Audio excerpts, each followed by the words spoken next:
This is going to be a series of images that you can look at to practice whether evidence supports the claim.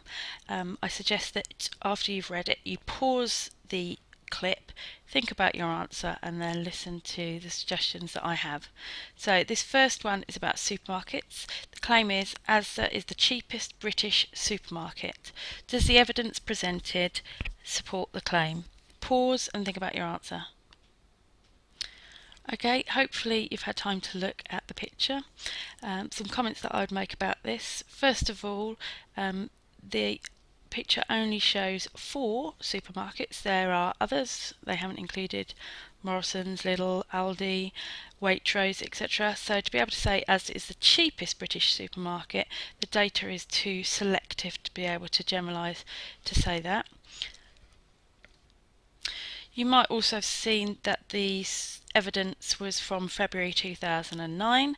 That just happens to be from a long time ago. So you could, if especially if the claim was Asda is the cheapest British supermarket today, say that the evidence is quite a bit out of date. Also, the evidence is quite selective. It says that Asda is the cheapest on 1,300 products. That doesn't necessarily mean that they're cheaper on a selection of other products. My supermarket focuses on a typical basket of shopping, and in this case, on this week, Asda was the cheapest of those 4, but actually it might be more expensive for other items. Here we have another task. Have a look at the data, have a look at the claims. Sexually transmitted diseases are increasing in the UK. Does the evidence presented there support the claim? Pause and then think about your answer. Okay, if we look at the evidence presented to us, there does seem to be an increase in the diagnosis. However, if you look at the top up here, it says there are diagnoses for HIV.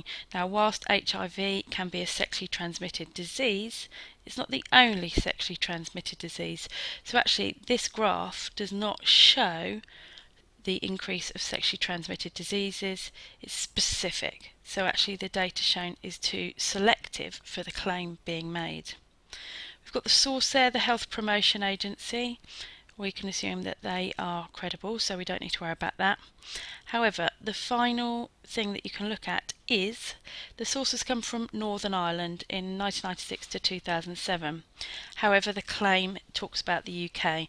Now, Northern Ireland is only one small part of the UK, and therefore to use that to say that sexually transmitted diseases are increasing across the whole of the UK is not sufficient. It's not enough. It's not representative of the whole of the UK.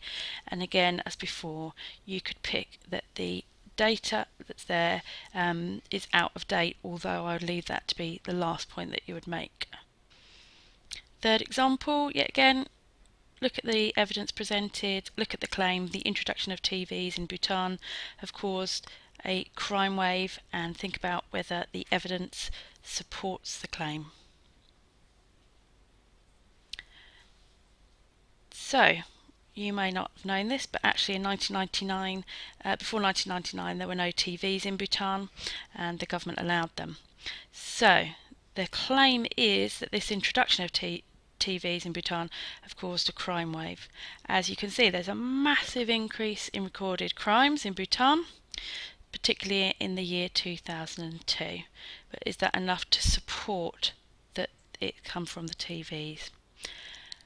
You could argue that the TVs were introduced in 1999.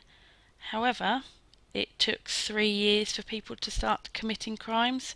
So to say that the introduction of TVs caused crime seems a little bit nonsensical, because as soon as if the TV was the cause of crime, people probably would have done it much sooner, not waited 3 years.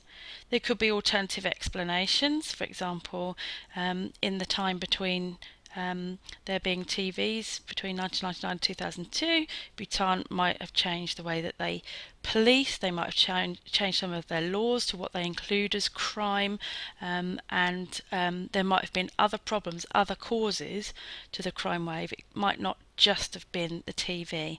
You can think about which flaw you could say that was. Last example, have a look at the evidence and pause to think about whether that evidence supports the cheapest place to run a car is in the US. So the data actually shows us petrol prices at the pumps, and actually it's the cheapest in the US, so that's correct. However, to run a car, it's not just about petrol. There's lots of other things that you need to think about: insurance, licensing, maintenance, that sort of thing. So to say it's the cheapest place to run a car, it may well be, but from this evidence it doesn't specifically support it, because it's only about petrol prices, not about actually all the costs from running a car.